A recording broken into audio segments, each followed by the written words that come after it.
Cassandra Albich. We just finished the 12th District Senate debate at Rochester Hills Auditorium. So just tell us in general, Cassandra, how you thought the debate went and maybe who you thought won. Sure.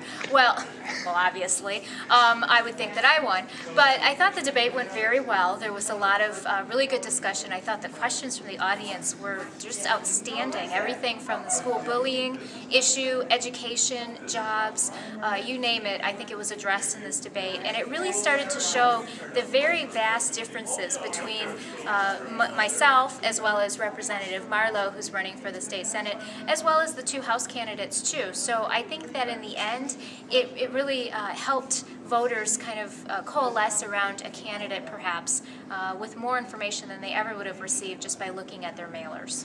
Do you think, was there any one particular, what was your favorite question, not favorite question, what was the best question you think that came out of the evening tonight? Well, I actually thought the school bullying question, which actually came up twice, was really interesting. It's not something that I expected would come out at a forum like this tonight, but I thought that it definitely highlighted some of the differences in how the candidates think about very specific issues that can really have a big impact on students' lives that we just have not been able to move forward in the state legislature. Mr. McMillan, I think Mr. Marlowe too, they seem to think that the bullying situation should just be kind of a general anti-bullying thing. But yet there have been a couple cases in the news recently. I brought up one, about Mr. Chevelle, who's the Assistant Attorney General, and there's another case, I forget where it is, where a student actually, I think, was filmed. He was a homosexual. He was filmed unknowingly engaged in an act, and he actually committed suicide. So do you think that there should be, that anti-bullying, the law in Michigan anyway, should be specific to gays and lesbians, that there should be some specific legislation?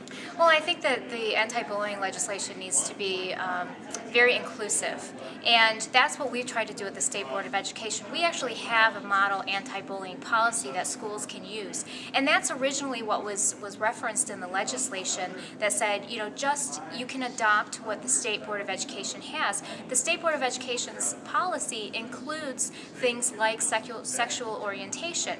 That's the objection that the state legislature had to passing an anti-bullying policy.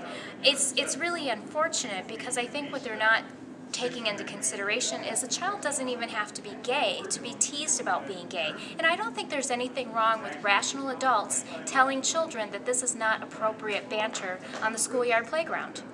Great. Thanks a lot, Cassandra.